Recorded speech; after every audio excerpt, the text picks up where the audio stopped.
జయగిరిధారి దివ్యాత్మస్వరూపులైన ఆత్మబంధువులందరికీ ముందుగా నమస్కారం. నిన్న గమ్యం అంటూ మనం ఆపాం. మన గమ్యం ఎక్కడ? పరమేశ్వరుని చేరడం.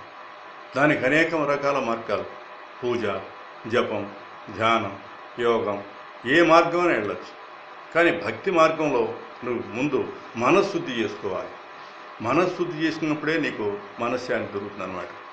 అందువల్ల మార్గాలు అనేకం ఉన్న గమ్యం మనకి మోక్షం అనేది ఒకటే. అదొక్కటే మనం తెలుసుకుంటే చాలన్నమాట. మాయామయము జగమంతా మమకారాలే మనసంతా. మాయామయము జగమంతా మమకారాలే మనసంతా. ఉన్నది చూడరు ఎవరైనా, లేనిదే చూస్తారు ఎప్పుడైనా. ఉన్నది చూడరు ఎవరైనా, లేనిదే చూస్తారు ఎప్పుడైనా. ఉన్నది బ్రహ్మము, లేనిది జగము, తెలిసేదెప్పుడు ఈ నిజము. ఉన్నది బ్రహ్మము, లేనిది జగము, తెలిసేదెప్పుడు ఈ నిజము. చూడండి, మాయ ఇది. మాయామయము జగమంతా. జగం అంటే జాయతే గచ్చేది జగం. ఈ కనిపించేదంతా కూడా మాయ. మాయతోనే పరమేశ్వరుడు తీసినట్టు మాయ ఇది. దానికి మనం అంతా మమకారాలు పెట్టుకున్నాం. నాది, నా వాళ్ళు, నా బంధువులు అంటూ మమకారాలు పెట్టుకున్నాం. ఉన్నది ఎవరు చూడటల్లా, లేనిదే చూస్తున్నారు. లేనిదేంది? బంధం మనకి లేకపోయినా మనం కల్పించుకుంటున్నాం. మనం ఉన్నది ఒక్కటే భగవంతుడు, లేనిది జగము. ఇది తెలిసేటప్పుడు ఇది తెలియాలి కదా మనకి. ఇది తెలిస్తే స్పష్టత వచ్చేస్తుంది అనమాట. అలానే గురువులు కూడా చాలామంది అనేక రకాలుగా తయారవుతున్నారు. ఎక్కడ వాళ్ళకి ఏమొచ్చో ఏమి రాదో తెలియదు. ఒక్కొక్క సభలకు వెళ్తే ప్రవచన సభలో బాగా చప్పట్లు కొడతారు. దానికి ఎంత ఆయన ఎంత ఉబ్బిపోతాడనమాట. ఆయన గుర్తింపు రావచ్చు, ఆయన గుర్తింపు ప్రయోజనం లేదు.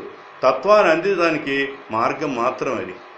ఆ తత్వం అనేది ఆ గురువు అందించే ప్రయత్నం చేయాలి తప్ప, అంతేగాని నేను గొప్ప స్పీకర్ని కావాలని కోరాదు. అతను అనుకుంటాడు నేను గొప్ప స్పీకర్ని, నాకు చప్పట్లు కొట్టారని. కానీ దానివల్ల ప్రయోజనం లేదు. కొంతమంది ఒక గంట సేపు శ్రోతకు ఎంతసేపు చెప్పినా ఎక్కదు. గంట సేపు మాట్లాడతారు ఒక్కొక్కళ్ళు, కానీ ఎక్కదు. కొంతమంది అంటూ ఉంటారు నన్ను కూడా, సార్ మీరు చెప్పిన 10 నిమిషాల్లో కూడా మాకు బాగా అర్థమవుతుందండి, మంచి పాట పాడుతున్నారు, ఒక కథ చెబుతున్నారు అని అంటారు. మరి కొంతమంది మహాత్ములు కూడా అంటుంటారు. కానీ ఎలా అయ్యా అంటే, సాధన ఎప్పుడూ కూడా సాధన చేస్తూ ఉంటే ఎట్టుకుంటూ వస్తున్నాడట. నేను చెప్పే విషయం వల్ల నేను మారానా? అసలు అతను ముందు ప్రశ్నించుకోవాలి. అసలు నేను చెప్తున్నాను ఇన్ని విషయాలు, అసలు నాలో మార్పు ఏమైనా వచ్చిందా? ఏం మార్పు వచ్చింది? నేను వాళ్ళకి ఏం చెప్తున్నాను అనేది ఒక తరం. నన్ను అంతర్ముఖుడిని చేసిందా? తను అంతర్ముఖుడైపోవాలి. నన్ను మార్చగలిగిందా? నేను ఇన్ని చెబుతున్నానని టైం పాస్ చెప్పకూడదు. ఆయనకి టైం పాసే, మరి మీ టైం అంతా కొన్ని చేస్తున్నాడు. ప్రధాన లక్ష్యం స్వరూపం అర్థమయ్యేటట్టుగా చెప్పాలి. ఏది ప్రధాన లక్ష్యం? ఏంటి? స్వరూపం. నీ స్వరూపం ఏంటి? ఆత్మస్వరూపాన్ని స్పష్టంగా ఉపమానం వాడి చెప్పాలి. చాలా చక్కగా ఎక్కడ ఏం చెప్పాలో ఒక ఉపమానం చెప్పటం, లేదా ఒక పాట పాడటం, లేదా ఒక కథను సాగదీ చెప్పకూడదు. కథ కూడా రామాయణం, భారతం, భాగవతాల్లాగా నీ ఆత్మస్వరూపాన్ని ఆ ఊరికి లాగి చెప్పకూడదు అనమాట. అలానే స్పష్టత వల్ల వారిలో మార్పు వచ్చేట్లు చెప్పాలి. నీకు స్పష్టంగా నీకు అర్థమైతే నువ్వు చెప్పగలవు, లేదా నీకే అర్థం కాదు నువ్వేం చెప్తావు? నువ్వేంటి? రాత్రి కూడా ఒక ఉపన్యాసానికి వెళ్తే చెప్తూ మధ్యలో ఇంకొక మాట మాట్లాడుతూ నేను ఎక్కడున్నానయ్యా అని అడిగాడు. చెప్పే విషయం కూడా అతనికి అర్థం కాలేదు. తర్వాత చెప్పడం జరిగింది, పలానా దగ్గర ఉన్నావని. అంటే ఆ భావంతో వాళ్ళకి చెప్తున్నప్పుడు దారి మళ్ళీపోతుంటారు. కొంతమంది హాబీగా చెబుతారు వచ్చి, ఏదో నేను కూడా చెప్తానండి, నాకు సమయం ఏమంటే అని మాట్లాడతాడు. 1000 మంది రావాలని మంచి పాటలు పాడతారు. పెద్ద పెద్ద సభలు పెట్టి మంచి పాటలు పాడుతూ వాళ్ళకి ఉల్లాసం కలిగిస్తారు తప్ప విచారణ చేసి మాట్లాడాలి. వాళ్ళు విచారం చేసి ఈ ఈ సబ్జెక్ట్ మనం చెప్తున్నాం, వీళ్ళలో ఏమన్నా కనీసం వాళ్ళలో రేకెత్తిస్తుందా, ఆత్మతత్వం నింపుద్దా అనే భావంతో చెప్పాలి తప్ప శరీరం నీవు కావంటాడు. నువ్వు శరీరం కావు, ఆత్మకు చావు లేదు అని నువ్వు చెబుతావు, ప్రయోజనం ఏముంది దానికి? శరీరం నువ్వు ఎలా కావో నువ్వు చెప్పాలి. నువ్వు అనుభవించినప్పుడు నీకు అర్థమవుతుంది.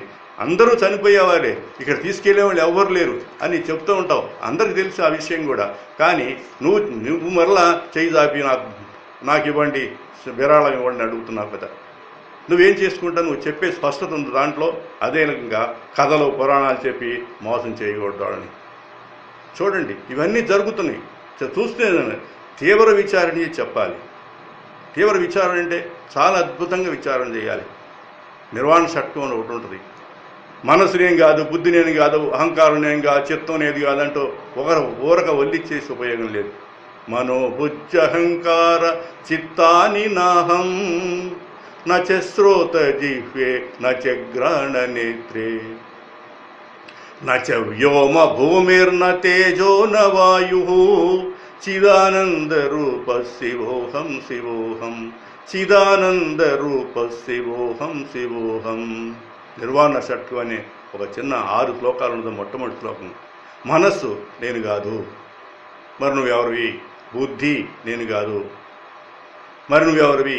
అహంకారం నేను కాదు, మరి ఎవరు నువ్వు? చిత్తం నేను కాదు, దీని అంతఃకరణ చతుష్టయం అంటారు. ఈ 4 కూడా నేను కాదు, నువ్వెవరివి? మనోబుద్ధి అహంకార చిత్తాన్ని నా హం నేను కాదు. మరి ఇట్లా ప్రశ్నిస్తూ ప్రశ్నిస్తూ ప్రశ్నిస్తూ పోవాలి. అప్పుడు నువ్వేవో ఉల్లిపాయ కనుక ఒక్కొక్క పొర తీసుకుంటూ వెళితే ఏమి మిగలదో నీకు అదే విధంగా వస్తుంది. నిర్వాణ షట్కం రాబోయే రోజుల్లో మనం క్షుణ్ణంగా పరిశీలిద్దాం దాన్ని. అందువల్ల నాకేదో గొప్పగా తెలుసని కాదు, నేను ఆ భావంతో ఉన్నాను కాబట్టి, ఎప్పుడు నా ఆలోచనలు ఇదే కాబట్టి, తెలుసో తెలియదు శ్లోకాలు రాకపోయినా మీకు ఊరక శ్లోకాలు చెప్పి అన్నీ కూడా కంఠస్థం చేసి చెప్పే కాదు, ఇది ఆ భావాన్ని అర్థమైతే చాలు.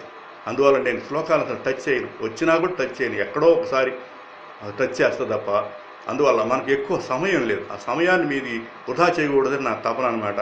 అదేవిధంగా కంఠస్థం చేసి చెప్పకూడదు. కంఠస్థం చేస్తాడు ఇంటికాడ, ఇక్కడ వస్తాడు రుబ్బేస్తాడు. ఇక్కడ దానివల్ల ప్రయోజనం ఉంది? కంఠస్థం చేసి రాదు, నువ్వు అనుభవించి చెప్పాలి, అప్పుడు నీకు అర్థమవుతుంది. అప్పుడు వినేవాడికి అర్థమవుతుంది. మెలకువలు చెప్పాలి, ఏ విధంగా దీన్ని మీరు గుర్తు చేసుకోవాలంటూ అధ్యాయం చేసుకున్న దాన్ని ఆకలింపు చేసుకోవాలి. నువ్వు ఎప్పుడైతే అది అధ్యయనం చేసుకున్నావో నీకు ఆకలింపు కావాలి ముందు. ఏదో ఏదో చెప్పకూడదు, ఎక్కడెక్కడో వింటావు, ఏదో సినిమా కథలు చూస్తావు, అవి వచ్చి ఇక్కడ చెప్పే ప్రయోజనం లేదు. దానివల్ల సమయమే కాదు, వారి సమయం ధనం అంతా కూడా వృధా అయిపోతుందన్నమాట. శాస్త్రము గురువు చెప్పిన మెలకువల్ని అది నువ్వు ఖచ్చితంగా చెప్పాలి. శాస్త్రస్య గురువాక్యస్య సత్యబుద్ధి అంటది. శాస్త్రంలో చెప్పింది చెప్పాలి, నీ సొంతం చెప్పకూడదు. అది కూడా గురువు చెప్పింది, గురువు దానిలో మెళకువలని నీకు చెప్పాడు కాబట్టి ఆ మెళకువలను ఇంకా నువ్వు జోడించి కొత్త కొత్త ఉపమానాలు చెప్తూ దాన్ని చేయొచ్చు అనమాట. అదేవిధంగా ఒక అగరబత్తి వెలిగించావు, వాసన రారులు ఎక్కడో ఉంది, నీ దగ్గరికి వచ్చినప్పుడు అనుభవిస్తున్నావు, ఆబా ఎంత వాసన అని. అతను అనుభవించింది ఆ జ్ఞానాన్ని నీకు దాకా వచ్చినప్పుడు, నువ్వు అనుభవించినప్పుడు నీకు బాగా అర్థమవుతుంది అనమాట. 24 గంటలు చెబితే గిన్నీస్ బుక్కి వెళ్ళని చెప్పి ఒక ఆయన 24 గంటల ధారణ పద్యాలు ఒకటే పాడుతూ ఉండేవాడు. ఏం ప్రయోజనం దానివల్ల? ఒక్కటి కూడా నీకు ప్రయోజనం లేదు దానివల్ల. ఆత్మతత్వం తెలియకుండా ఎన్ని చదివినా కూడా ఉపయోగం లేదనమాట. వినేవాడికి స్పష్టంగా తెలియాలి. ఇది శిష్య పరంపర అనమాట. గురువు ఒక శిష్యుడిని నిన్న కూడా చెప్పుకున్నాం మనం. గురువు ఒక శిష్యుడిని గురువుగా తయారు చేస్తున్నాడు. అందువల్ల ఇది శిష్య పరంపర కాకుండా గురు పరంపరగా రావాలన్నమాట. అందువల్ల దయచేసి మరి ఈరోజు కూడా మనకి సమయం 9:15-20 అవుతుంది. దగ్గర మనం మాట్లాడి 9:18 20 సెకండ్లు అయింది. అందువల్ల మనం 10 నిమిషాలతో ముగించుకోవాలి కాబట్టి ఈరోజు ఈ కార్యక్రమం ముగించుకొని మరలా రేపు కొన్ని విషయాలు తెలుసుకునే ప్రయత్నం చేద్దామని తెలియజేస్తూ సెలవు తీసుకుంటున్నాను. హరి ఓం తత్సత్.